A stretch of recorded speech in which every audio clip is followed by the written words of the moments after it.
primeira música a ser primeiro lugar 2 vezes, com intervalo de anos entre as 2 vezes, né? Porque ela foi em primeiro lugar quando ela foi lançada, lá nos anos 70, na metade dos anos 70, 75. Ela foi em primeiro lugar, tô falando da Inglaterra, parada inglesa, né? E aí depois, em 91, com a morte do Freddie Mercury, ela volta ao primeiro lugar nas paradas, certo? E ela depois tem um repique, 1 ano depois, quando sai aquele filme que no Brasil chamou Quanto Mais Idiota Melhor. E aí ela é uma música que pode se dizer que ela tem... A cena deles no carro, no clássica, carro, que é né? espetacular.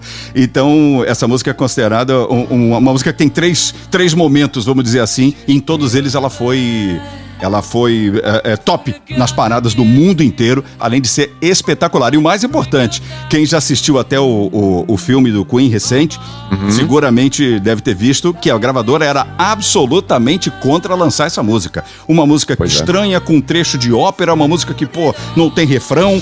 Sinto muito, mas nós não vamos lançar isso. E o Queen ameaçou, inclusive, sair da gravadora. Bom, se você não lançar, então não vai ter música. Ou vai essa ou não tem disco. E aí acabaram lançando e virou o que virou. Outra curiosidade, Marcão, dizem isso aí, não sei se isso é verdade, se isso já foi provado, que o piano usado nesta música, para gravar esta música, é o mesmíssimo piano usado pelo Paul McCartney para gravar Hey Jude dos Beatles. Cara, você imagina, quando eu ouço essas coisas, eu só fico imaginando quanto vale esse piano, meu. Pois é, quanto incrível. vale? Quanto vale um piano desse? Tá ele tocando aqui, ó. Em milhões de dólares. É isso aí. Milhões de dólares. Espetacular. Essa música é absurda, né? Ela arrepia toda vez. Você vai ouvir ela 1000 vezes, vai ficar arrepiado 1002. Não, essa é uma das minhas músicas preferidas da história da música. Pra mim também. Compartilho da sua opinião, Marcão. Da história da música, qualquer gênero. Pô, essa música pra mim é top 3, né? Compartilho da sua opinião. Vambora, Marcão. Próxima. Agora eu vou colocar aqui na lista um dos meus artistas preferidos da vida.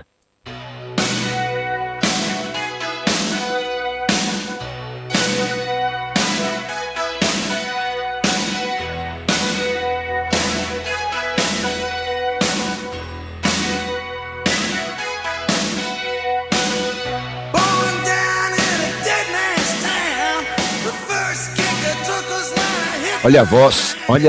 The Boss. The Boss não é brinquedo. Não, The Boss não é brinquedo, cara. Não é brinquedo. Aquele show que a gente viu, Marcão, em Portugal, salvo engano, foi Portugal, né?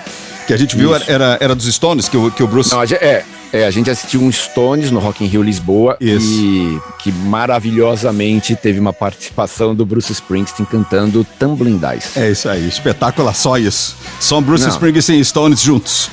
Tá muito bem gravado na minha memória. E depois de algumas músicas eu falei, Marcão, vamos nessa? Não, você já vinha falando isso antes do The Boss subir no palco.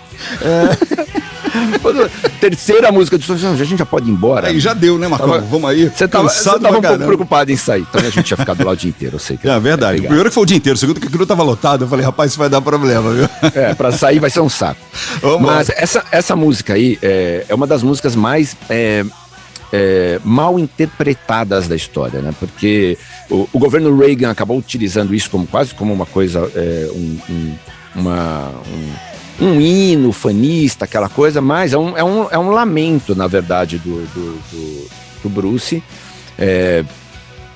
com relação aos soldados que voltaram do Vietnã e não tinham nenhuma perspectiva de se recolocar, de trabalhar. Eles encontraram uma situação muito dura na volta da guerra, aquela coisa. A música foi escrita no começo da década de 80, lançada um pouquinho adiante, um pouquinho depois do que ele escreveu. Mas é uma música que não teve a interpretação, não foi dada naquele momento a interpretação correta. É uma música, é uma grande crítica. E é uma música incrível. Foi um momento que foi um momento de mudança da carreira do Bruce Springsteen. Definitivamente, ele ali virou... Tinha de grandes álbuns, escreveu Born to Run antes, álbuns incríveis, mas essa música colocou ele na cara do mundo. Exato, aí no álbum que tinha Dance in the Dark, logo depois ele participa de Where the World com uma participação absolutamente marcante, quer dizer, então ali a carreira dele é um turning point, quer dizer, vira tudo, começa tudo de novo. Glory Days também nesse álbum. Glory Days, sim. Espetacular, né? Dance in the Dark é uma música maravilhosa. Maravilhosa. Bom, enfim, tá aí o The Boss. Vamos lá. Simbora. Marcão, vou botar agora aqui na nossa lista o primeiro grande maluco do rock and roll. Esse era completamente doidaço. You shake my nerves and you rattle my brain. Too much love drives a man insane. You broke my will, what a thrill. Jerry Lee Lewis. Bom, esse era louco mesmo. O apelido do cidadão era The Killer. Você imagina se o cara era pouco maluco. Não, esse era louco. Você deve lembrar que ele casou com a prima dele, né?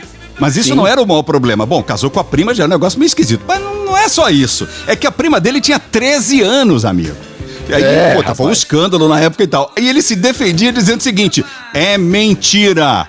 Isso tudo que estão falando é mentira. Ela é minha prima sim, mas ela tem 15 anos e não 13. Ah, bom. Puta, a sorte dele é que não existia rede social nessa época. Ia ser execrado, mas tudo certo. Não, ia ser cancelado. Mas o SWAT ia buscar ele lá na casa dele. O Jerry Lee, Marcão, ele não é considerado... Não tô falando que ele tava certo. Não, sim, claro que não. Mas você veja, ele é considerado... pelos especialistas e pelas revistas, um dos maiores pianistas do século XX. E essa música também saiu pela Sun Records, a mesma que lançou Elvis. É uma música icônica, uma música que definitivamente teve um impacto gigante na história do rock and roll. E o curioso é que os primeiros rockstars, eles estavam sempre com a guitarra pendurada no pescoço e tal, e aí veio um maluco que tocava piano, subia em cima, tocava com o pé, botava o pé em cima, tacava fogo no piano. Aliás, também tem um filme chamado Great Balls of Fire, pra quem gosta, vale a pena ver, que é muito legal, um filme biográfico do Jerry Lee Lewis, que eu acho que vale a pena assistir, que é bem divertido e bem legal. Boa. Bora, Marcão. Já que estamos falando de doidão, segue aí. Vamos em frente com outros loucos aqui. Já que você falou de um louco, vou colocar uns outros loucos aqui.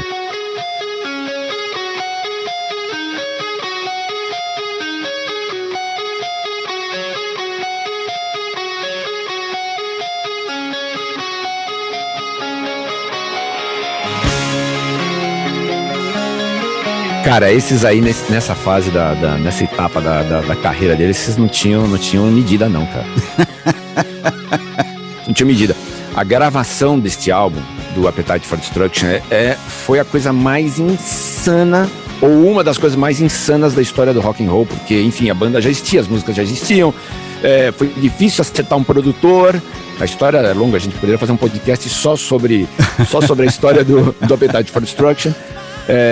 E Sweet Child O' Mine foi a música que também colocou Guns N' Roses na cara do mundo, o grande hit do álbum, que é um álbum basicamente que só fala de prostituta e drogas, e foi um grande hit. O álbum é espetacular, um dos meus álbuns preferidos na história. Aliás, ô Marcão, você que é um especialista aí, me conta um pouquinho, me ocorreu agora. O Guns, ele vem no final ali daquele movimento dos cabeludos, né? Que usavam maquiagem, aquela coisa toda que a gente já sabia e tal. Sim. E a minha pergunta é: eles foram entendidos assim no primeiro momento e talvez tenham usado essa linguagem da maluquice, das drogas e do sexo desmedido e tal, como forma de se diferenciar dessas bandas que vieram antes, ou não tem nada a ver? Não. Não, eles eram... Cara, esses caras... todos os Guns, vamos dizer assim, essa era a vida deles. Então eles moravam de favor em casa de prostituta. Eles eram loucos mesmo, assim. Foram colocados pra fora de palco em show, no Whisky a Go-Go. Eles não tinham... Não era um negócio programado, eles nunca tiveram um plano. Vamos fazer assim. Não, eles eram exatamente o que eles eram. Eles tocavam aquele circuito de Los Angeles que você conhece tão bem, que você conhece muito bem, aquelas casas, e eles iam de um lugar pro outro, eles não tinham onde morar, as letras, e outras mais. Todas as letras são inspiradas nas experiências deles, nas vidas de cada um. Era muito difícil a vida dos caras naquele momento. Eles eram o lixo que as letras sugerem, né? É exatamente aquilo. Cada música do Appetite for Destruction conta um pedacinho da história do Guns N' Roses, de cada um deles, ou de como eles viviam naquele momento. Então, claro que eles foram muito impactados por todas as bandas que vieram antes, não tem dúvida disso, como a maioria das bandas de rock and roll, mas é a realidade nua e crua dos caras, meu. Malucos totais. Aliás, só para lembrar, a gente está fazendo um playlistando aqui com as músicas que mudaram o rock, que em algum momento foram uma mudança, um ponto de mudança, um ponto de virada no rock. Nós vamos colocar 20 músicas aqui no podcast e depois a gente vai ter 40 na playlist oficial, vamos chamar assim, que está nas plataformas digitais. Aliás, eu quero perguntar ao Fernandinho o seguinte: Fernandinho, quantas músicas a gente já colocou aqui, que eu já perdi completamente a conta? Quantas músicas já tem na nossa lista? Bom, pela minha conta aqui foram 12. 12? Então beleza, então isso. Tá bom. Então, obrigado, Fernandinho. Faz uma coisa, Marcão, vou voltar um pouquinho, vou andar lá pra trás. A gente falou no começo do podcast aqui que a música nasce, que o rock and roll nasce negro, né? Então vou andar um pouquinho pra trás e eu quero falar de um cara que gravou essa música que eu vou colocar na lista lá nos anos 50, tá? E ela foi regravada por um monte de astros do rock nos anos seguintes. O próprio Jerry Lee foi um dos que regravou essa música. É considerada pela Rolling Stone uma das maiores músicas do século XX. E a música é essa aqui, ó.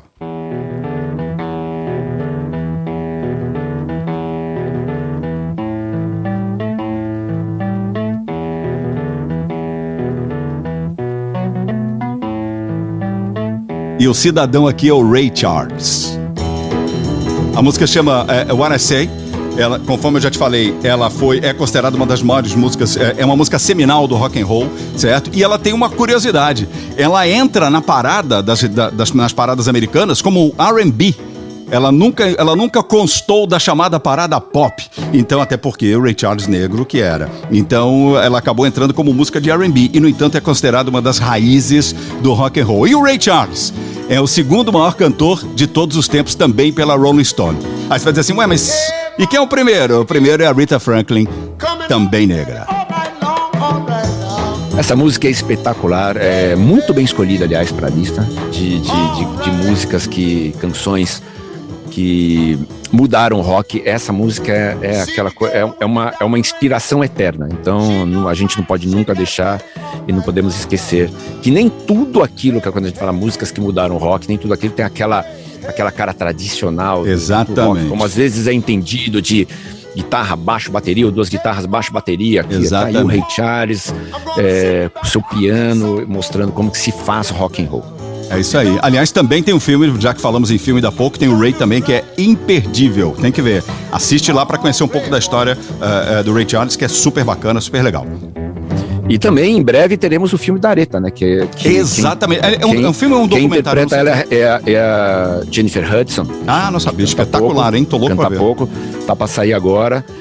Se você estiver ouvindo esse podcast em 2026, esse filme é velho pra caramba, mas já passou há muito tempo.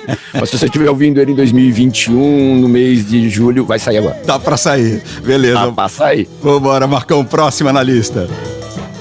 Vamos ao David Bowie agora.